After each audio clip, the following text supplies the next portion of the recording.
Have you ever had an occasion where you have spent hours on a particular project or task and you're quite proud of what you've got to, and then, due to unforeseen circumstances, something horrendous happens and kind of ruins your day? Whether that is painting a large model and just a few hours before competition, you end up dropping the model that you're proud of, or building an army perfect for tournament, painting everything up, and then going to grab that last model only to find that it has gone out of commission or sale a couple of days before your big game and tournament set. Here at MPP, we had one of those weeks, unfortunately. I spent this week painting up a Khorne Berserker, and we painted this up using Citadel paints. The idea of the video was going to be to compare the overall painting process and the overall outcome of painting up a Berserker with two different paint ranges. Mainly, I find Scale 75 to be quite matte, while Citadel is relatively satin. So I thought we'd see what the difference is.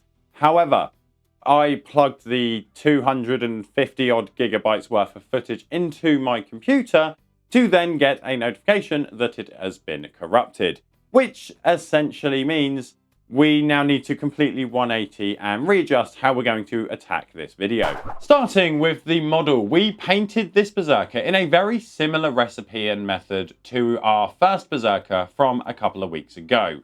But this time we did something slightly different with the paints, changing the hues, meaning that we had to make up different mixes. Our red was essentially layered up from a brown through until we got to a brighter red, with some quickly attempted non-metallic metal for the trim. We were then able to come in using various mixes of our colours to give us various shades and tones, from cool browns to warm greys, all across the model.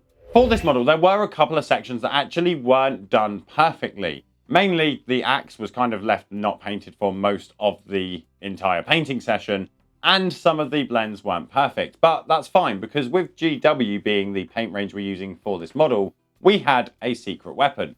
That being Blood for the Blood God, which was very apt, bearing in mind we're painting a Berserker. So my kind of view was we can cover up a few of the mistakes if we need to, and if you've got it, you might as well use it.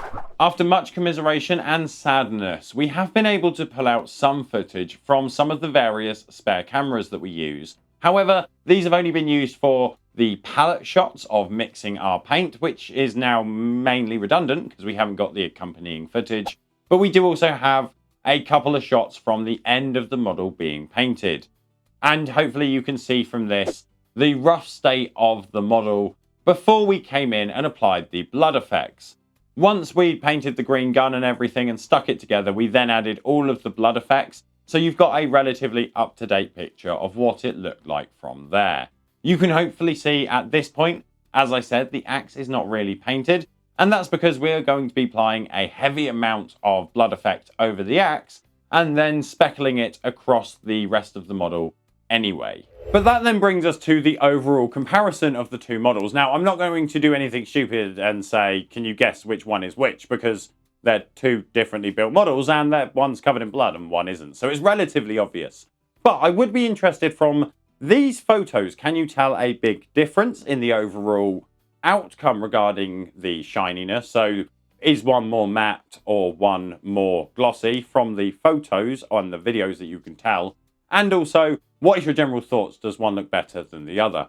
Personally, at an arm's distance and a quick viewing, I think the Scale 75 is a lot punchier and brighter and gives off a clearer, crisper design overall, while the Citadel painted one is slightly grungier, slightly darker down, and a little bit harder to make out the details of. Which does kind of make sense because we covered the whole thing in fake blood. However, when we bring the models slightly closer to our eye and we're looking through a magnifier or glasses, I think the overall blending and transition on the Citadel painted Space Marine is nicer, but there is less of an overall transition. We're not going from as dark to as bright. Like the Scale 75, we are going from a quite dark base coat all the way up to a brighter red overall. And because of that bigger transition and jump in colour, I think that's why the Scale 75 model looks better at a distance, and overall the Citadel model looks better close up, but slightly muted and dulled down at a distance. With that all said, there is a slight suspicion that I've got. I did some Nurgle videos recently, and they all went fine. I got slightly ill, which I think is just a praise to Nurgle, but they all went fine. But now I seem to have turned my loyalty slightly, just slightly, to a different Chaos God, Khorne. And then Nurgle has decided to bless me further with corrupting my technology so that I'm unable to bring you a Khorne video. So what I'm going to have to do is essentially give you two options. We have a video here which is where we painted up the original Khorne Berserker if you want to show loyalty to Khorne. Alternatively, we've got the Nurgle videos here if you want to protect yourself from the decay of Nurgle and worship him himself. Otherwise, you're going to need to remember one thing, which is to subscribe so that we can see you next time.